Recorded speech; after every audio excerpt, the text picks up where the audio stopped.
बात हम नहीं करते हैं, आपको भी प्रचार में जाना है, लगातार आप जनसंपर्क कर रहे हैं। दयालु जी, पार्टी क़यादत ने आपको 2017 के बाद एक बार फिर आप पर भरोसा जताया। क्या चुनौतियां हैं, क्या चैलेंजेस हैं? सबसे प्रमुख चुनौतियां हैं, गांव में हम जब जाते हैं तो लोग जानवर ताके ताके परेशान हैं। बिजली के बिल बहुत ज़्यादा आ रहे हैं, जबकि आदरणीय अखिलेश यादव जी ने घोषणा की हम 300 यूनिट बिजली फ्री देंगे, किसानों को बिजली फ्री देंगे। गांव में बच्चे पढ़ नहीं रहे हैं, किसान जो है खाद समय से नहीं पा रहा है, डीएपी की जगह यूरिया से खेत की बौनी कर रहा है। हिंदू मुसलमान के बीच भाजपा लगातार केवल खाई पैदा करके इस आवाम को, इस देश को टुकड़ों में बांटना चाहती है, जिसको किसी भी कीमत पर हमारे नेता आदरणीय मुलायम सिंह यादव, आदरणीय अखिलेश यादव सफल नहीं होने देना चाहते। उनके निर्देश पर हम यहाँ पर जनता के बीच जाकर समाजवादी नीतियों के साथ चुनाव लड़ने का काम कर रहे हैं, क्योंकि हमारी चुनौती है कि गांव में 80-85% लोगों के बच्चे नहीं पढ़ रहे हैं। जब जो एक पीढ़ी अशिक्षित हो जाएगी तो समाज किधर जाएगा, ये प्रमुख चुनौतियाँ हम लोगों के सामने हैं। क्या हम भावी विधायक से बात कर रहे हैं?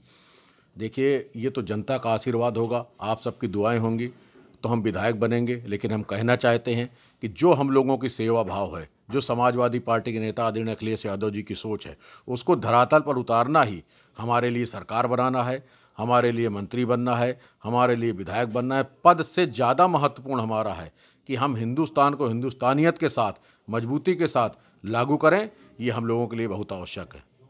3 मुद्दे ऐसे बताइए कि जो आप इनकी विधानसभा में आपको झेलने पड़ रहे हैं और जनता यहाँ की परेशान है, और जो आप यहाँ पर आएंगे जब विधायक बनकर तो आप वो 3 काम क्या करेंगे सबसे सबसे पहले? ज़्यादा पहले बेरोजगारी की समस्या है। बेरोजगारी के लिए आदरणीय अखिलेश यादव जी ने कहा है कि हम उद्योग धंधों की स्थापना करेंगे और आईटी सेक्टर में उद्योग, जो आजकल नए बच्चे पढ़ के तैयार हो रहे हैं, उनको रोजगार देंगे। दूसरी बात अशिक्षा की बात है। मैं भरोसा रखता हूं ऐसे नेता पर जिन्होंने 108 एम्बुलेंस जैसी योजना पर काम किया था, जो कि कोरोना जैसे महामारी में भी वरदान साबित हुई। लेकिन आज सरकार 50%, 40% एम्बुलेंस 108 की गाड़ियां खड़े सड़ रही हैं, उनकी व्यवस्था नहीं कर रही, क्योंकि उस योजना से आदरणीय अखिलेश यादव जी का नाम जुड़ा है। हम भरोसा दिलाते हैं कि उससे अच्छी योजना देकर जनता के बीच आदरणीय अखिलेश यादव जी के नेतृत्व में, आदरणीय मुलायम सिंह यादव जी के सानिध्य में हम लोग काम करेंगे और इस प्रदेश को एक मजबूती के रास्ते पर ले जाएंगे।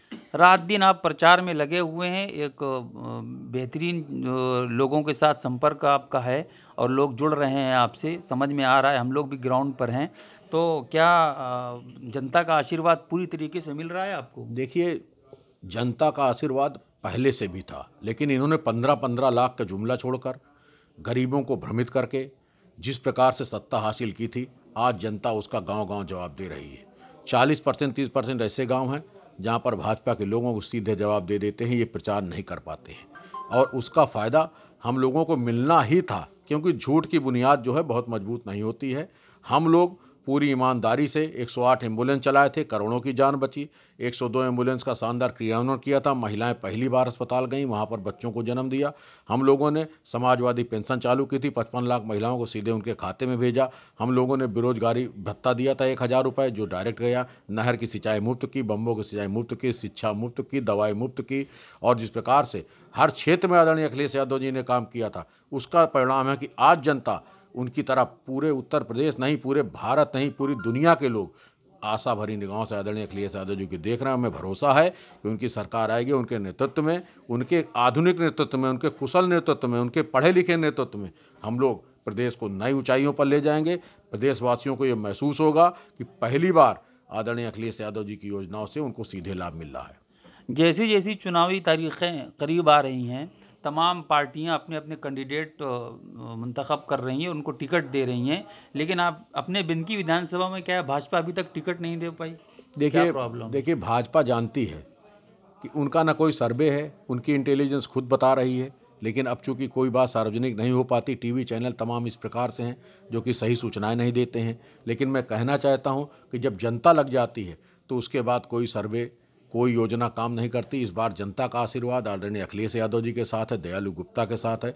हमें भरोसा है कि हम लोग उत्तर प्रदेश में सरकार बनाएंगे और जनहित की योजनाओं को ईमानदारी से लागू कर कर जनता के बीच में अपनी पैठ, अपनी मजबूत और समाजवाद जो सोच है, बाबा साहब डॉक्टर भीमराव अम्बेडकर जी की सोच है, उस योजना को लागू करने का काम करेंगे। दलित वर्ग बहुत जुड़ रहा है आपसे?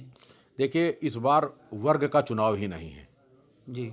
इस बार वर्ग का चुनाव नहीं, जाति का चुनाव नहीं, धर्म का चुनाव नहीं, इंसानियत बचाने का चुनाव है, शिक्षा बचाने का चुनाव है, किसान बचाने का चुनाव है, व्यापार बचाने का चुनाव है, बेरोजगारों को बेरोजगारी देने का चुनाव है, महंगाई से जूझने का चुनाव है।